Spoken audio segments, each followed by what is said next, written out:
Okay, I'm gonna start filming. If you can hear my loud ass family in the background, it's because my bedroom's walls are made of cardboard. Hello friends, and welcome back to my YouTube channel.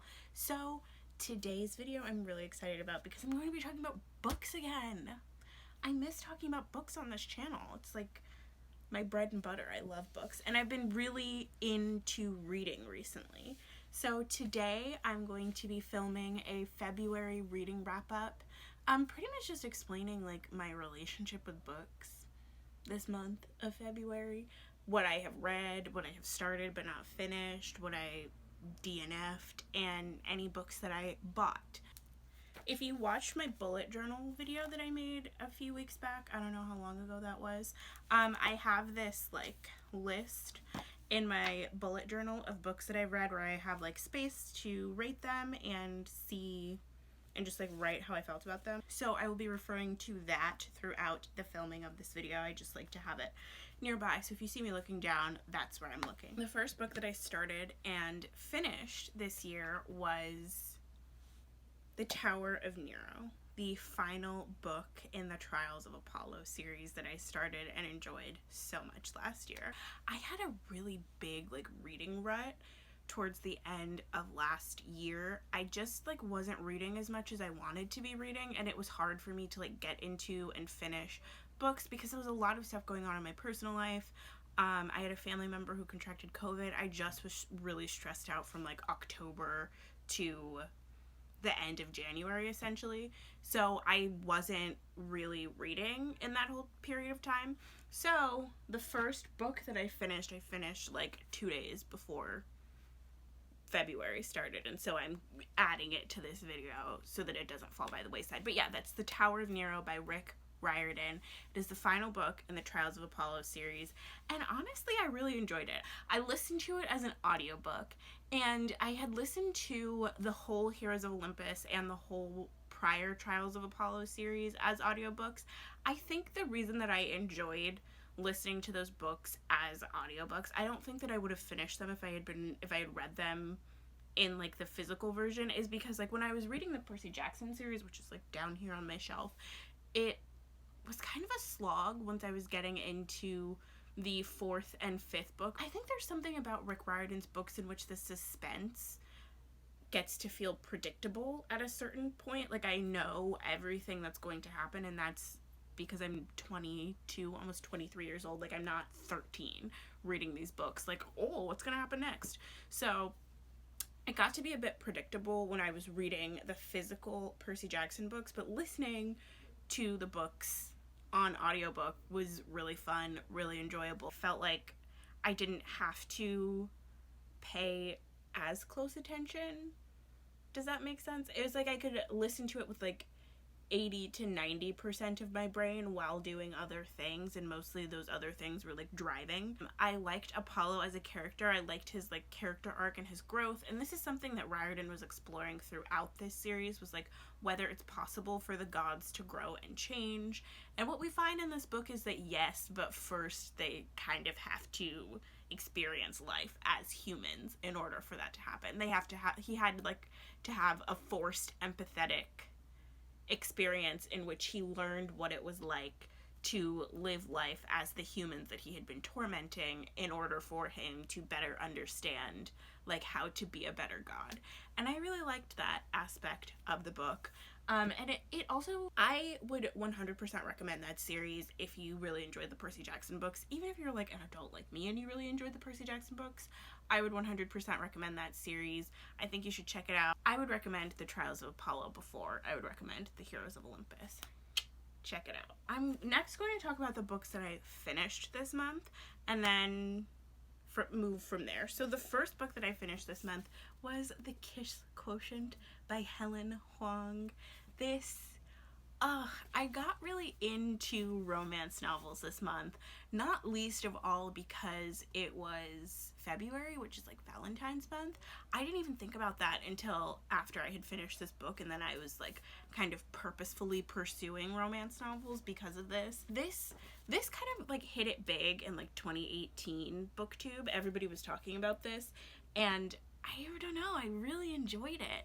It is essentially about this girl named Stella Lane who has autism. She is autistic, and she hires an escort because she wants to get married. She wants to find somebody to fall in love with, but she thinks that she'll never be able to get a man to fall in love with her if she's bad at sex. So she hires an escort to teach her how to have sex, and they inevitably fall in love. And it's so sweet. It's so sweet. It's so cute. Like the procession of them falling in love, but it was still sweet, like watching her learn that she deserves the kind of relationship that she wants, and also watching the escort that she was dating, Michael Fawn, learn that he also deserves the kind of love that he wants. So sweet, so amazing. In terms of criticisms for this, like all romantic comedies, I feel like a lot of romance novels have this issue of like manufactured conflict, and the conflict in this book felt especially manufactured. There's this whole thing where they're trapped in thinking that because this is a business arrangement, they can't like have feelings for each other. They're trapped in this manner of thinking where they're like, they can't fall in love with each other because this is a business arrangement. And the whole time I was like, you can do whatever the fuck you want. Like, clearly you care about each other. Clearly you have feelings for each other. It's very obvious. And there was kind of like some contrived moments, and I was like, feel whatever you want to feel. If you don't want it to be a business transaction anymore, stop doing business and just date.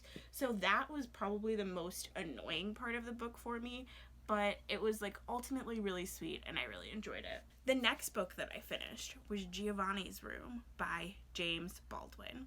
I had been meaning to read this for a really long time. I just like never got around to it. It was one of those books that was just sitting on my shelf that I mentioned in the first video that I ever posted on this channel. And I just, like, this year, I just decided I'm gonna do it. I'm just gonna finish it. This book is so thin and so short. It's exactly 150 pages in this edition, and I was like, I need to stop being lazy and just read this. It was really nice. It's very, you can see I have some, like, tabs in here, because there are specific lines or moments that I wanted to keep track of, but it's very atmospheric. It's about this guy named David who is kind of just, like, wasting away in France. Like, he just is kind of like puttering around in France, not really doing anything, in Paris specifically.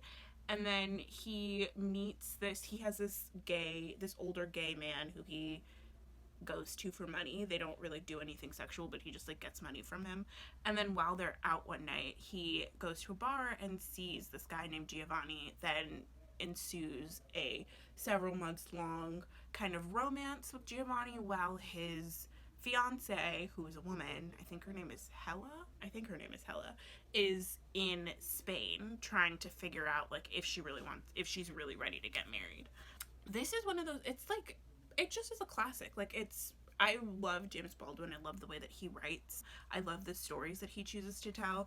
And I really enjoyed the point of view of David. I was talking to my friend about this book, and it did seem at times that he just was kind of like parodying white people.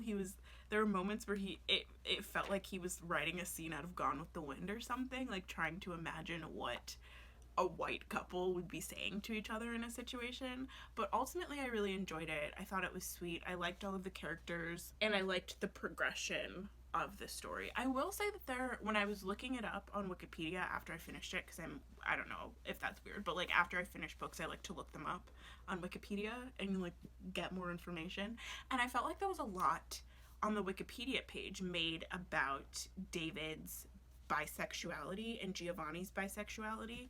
And I don't know if I necessarily agree with that point of view, because it felt to me when I was reading it like the main character David was trying really hard to be in a relationship with a woman and like be with women because he felt like that was what he was supposed to do.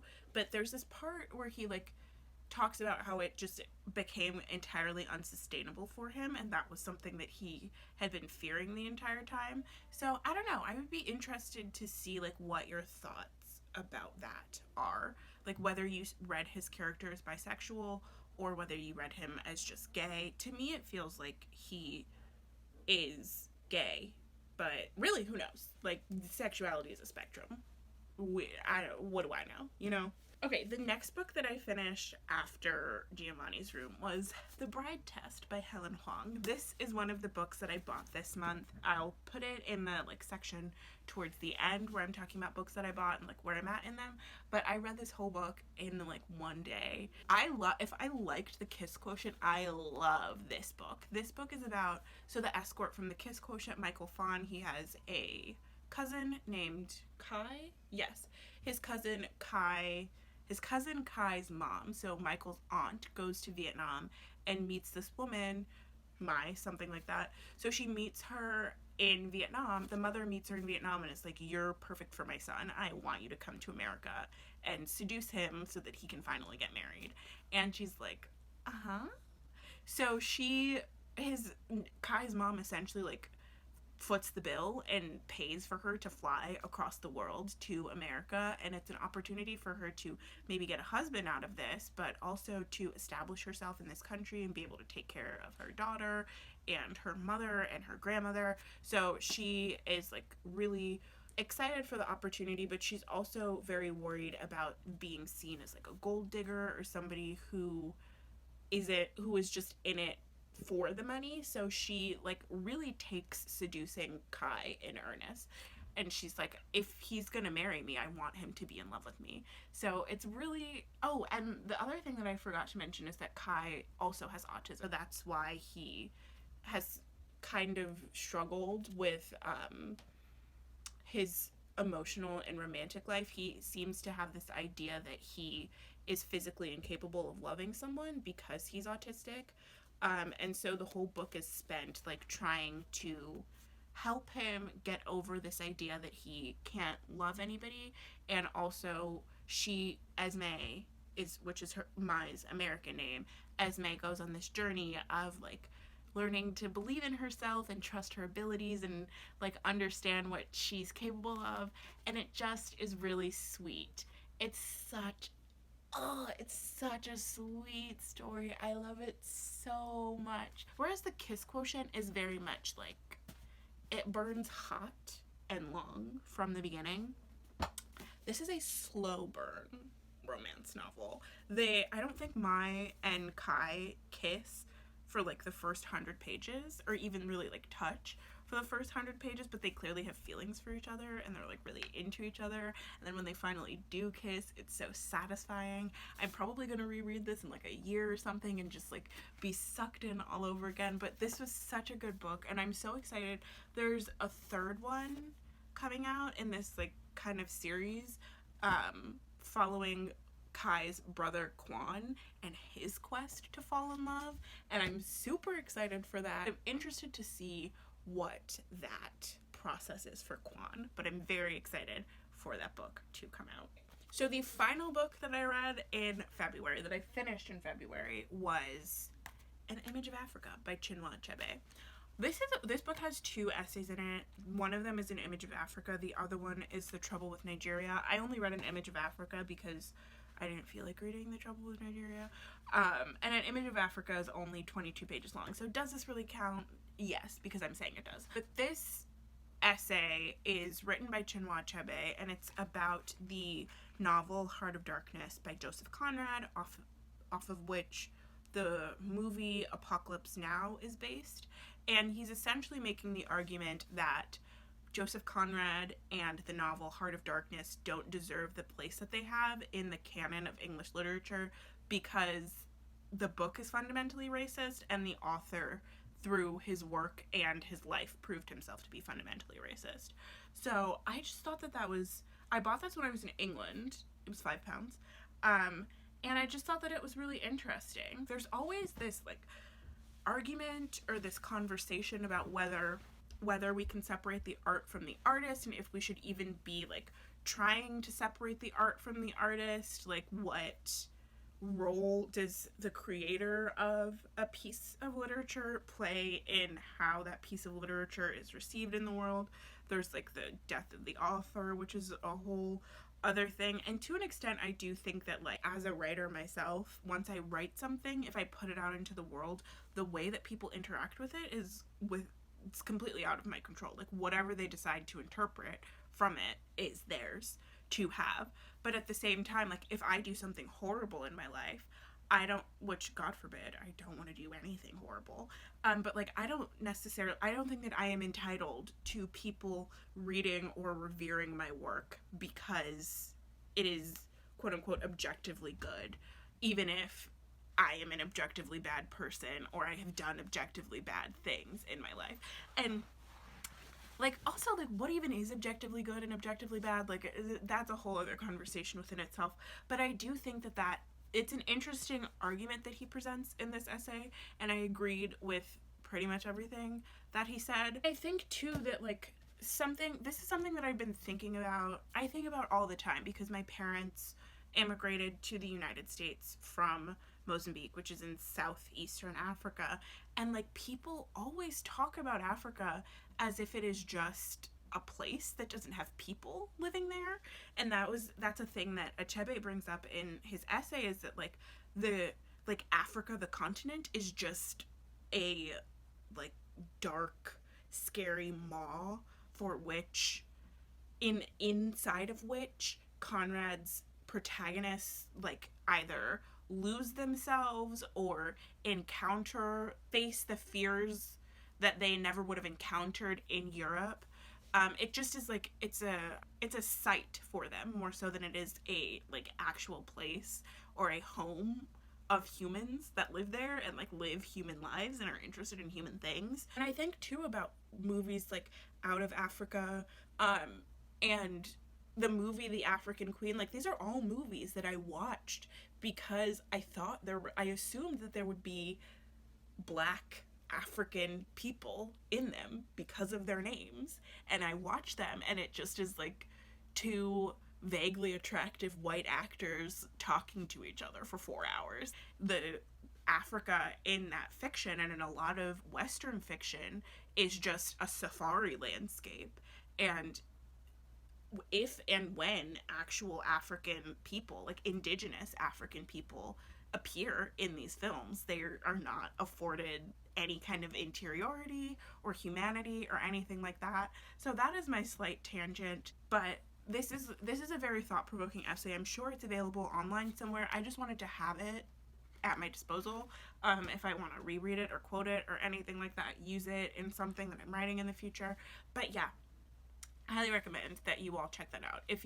Especially if you are wondering about the question of like whether or not things deserve to be recognized as high art when they are made by people who you might see as fundamentally racist. I would say no. I don't like to interact with art, and I know like every artist has some sort of dark past. I'm sure there are things that Chinua Achebe did in his life that were horrible, but like, I think the line is different for everyone. You could get into the whole like slippery slope logic of like, if you cancel everyone then you won't have anything to watch, but I know what I find conscionable and unconscionable, and I encourage everyone to look for that within themselves. Okay, so there were a few books that I ended up DNFing this month.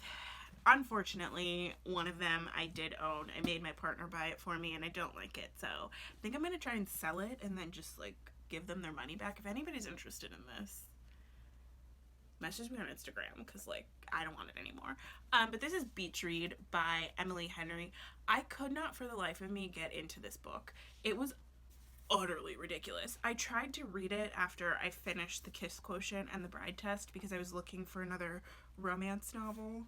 My partner is living in England, so I have been reading a lot of romance novels, trying to fill the void and the empty space in my bed. And I turned to this one, hoping that it would help me to fill this void, and I literally just could not get into it. Oh yeah, my Elizabeth Taylor picture. I keep forgetting that I have this. This just is like, I don't know. I don't like the main character.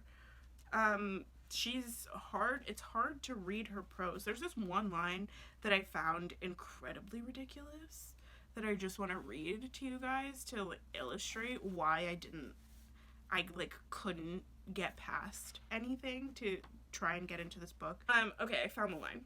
this isn't a spoiler because she finds this out within the first 3 pages, but she finds out that her dad had a secret second family and a second home that he was keeping without her or her mother's knowledge. And her, I think, fiance has also just left her, so she's very sad. No, Dad. Not here. Not anywhere. And then, the second pane, the knife twisting. The father you knew never existed anyway. I never really had him. Just like I'd never really had my ex Jacques or his Coco Vin. Are you kidding? Are you joking? Your ex or his Coco Vin?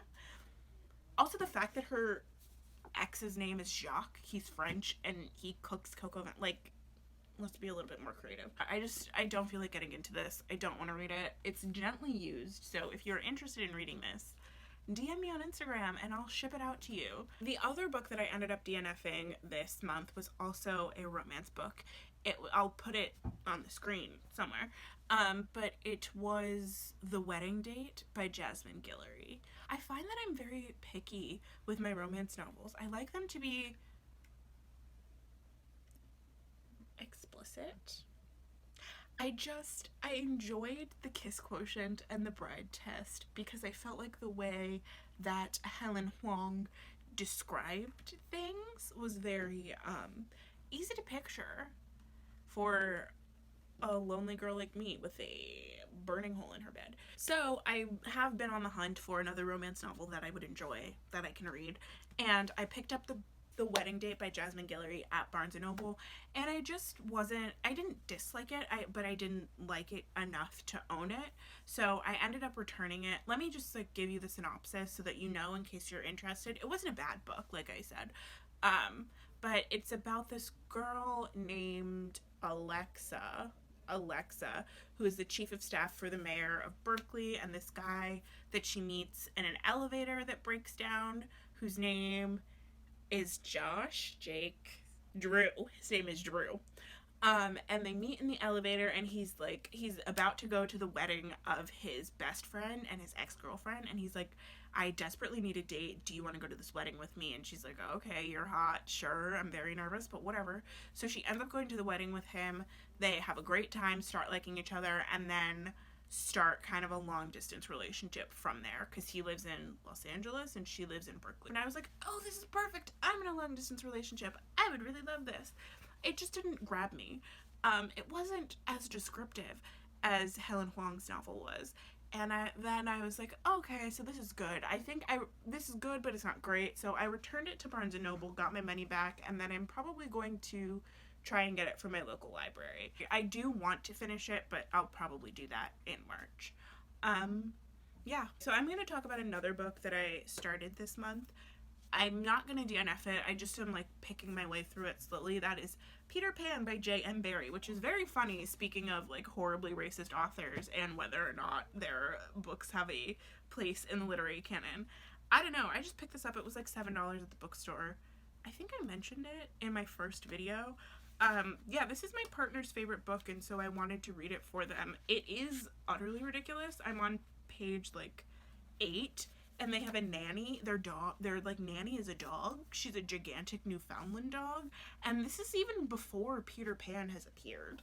So I'm excited to finish this and kind of understand why it's a classic and like the conversation around it. And I really like the cover of this edition. I think it's really cute. So I'm going to be picking my way through this in March. In the final portion of this video, I wanted to talk about a couple of books that I bought this month. Like I said in my first video, I said that I wasn't going to buy any more books, but I'm a dirty lying bitch. I bought, like I said earlier in the video, I bought The Bride Test by Helen Huang after I finished The Kiss Quotient because I just needed the sequel, and that was not a regretful purchase. Love it, and I'm very excited to finish it. And then the next 2 books I bought were like fueled by my need for good romance novels. I'll do it in chronological order. The first one I got is When Katie Met Cassidy by Camille Perry.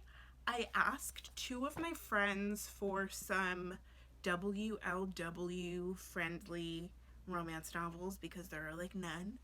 that I could find easily that aren't just like erotica, and I like didn't really want straight erotica. And they both said When Katie Met Cassidy by Camille Perry is kind of dumb and ridiculous, but also hits the spot that I was looking for. So I picked this up. This is about a woman named Katie Daniels who is a lawyer, and her fiance dumps her, and then she meets a butch lesbian named Cassidy who is also a lawyer. They meet like while they're working, and she's like, oh my god, soft masculinity. Maybe I can do this. And they kind of have like a whirlwind romance, I guess. I don't really know. I'm on page like 3 or something. Katie does say at some point that she's like, oh, she's like, Cassidy must be a lesbian. That seems so much easier now that I've gone through the heartbreak of losing a man. And I'm like, Katie, stop it. Stop. Don't say that. I think it just is like this author trying to write as a straight woman, which is really funny. It's similar to like James Baldwin trying to write as a white man. It just is like, okay. I guess that's how you think they talk. So yeah, that is one book that I bought. I started it, really am enjoying it. Hopefully I'll finish it this month. And the second book that I bought, I'm really excited about, even though I'm kind of like nervous that it's not going to be as good as the price tag warrants. I have not heard anybody talk about this book. This is One to Watch by Kate Stayman London. I've not seen anybody talk about this online. So this is a book about a woman named Bea Schumacher who is a plus-size fashion blogger, and she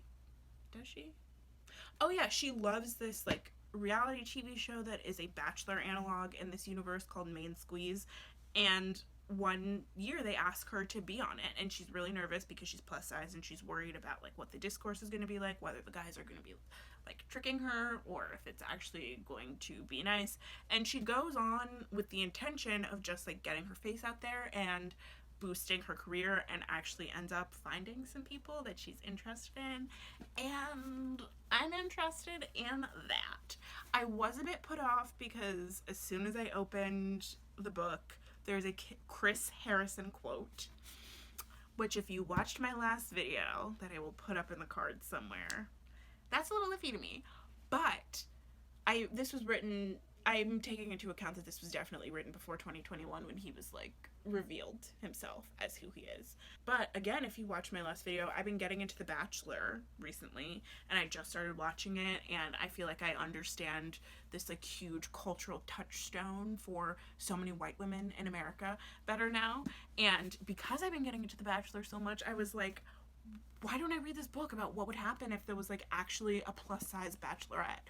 I don't think that that is ever going to happen in the history of America. I think hell would drip icicle stalagmites before a plus size bachelorette is cast. But I don't even really expect there to be a plus size bachelor. Like, I just don't think that either of those shows are thick with 2Cs friendly. But I wanted to read it because I was interested in seeing what the author makes of the series, and there's all of this interesting stuff in here about like she like really incorporates Twitter and text and email and like DMs into the book in a way that I haven't seen before. Like, I think one thing about a lot of books that come out now is that they don't really, it's hard to kind of translate social media to the page, and I think that she does it in a way that I find interesting, and I will let you guys know what I think when I hopefully finish it at some point in the month of March.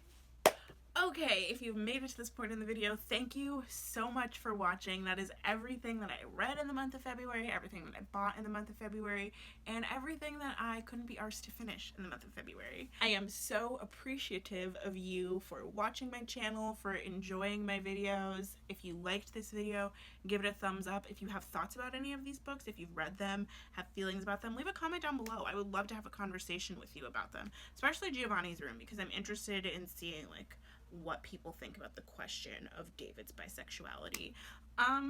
But yeah, that's all I have to say. Don't forget to subscribe if you want more videos from me. I make videos about books, TV, movies, makeup, really, literally anything that I feel like talking about. So, that's all I have to say. Bye.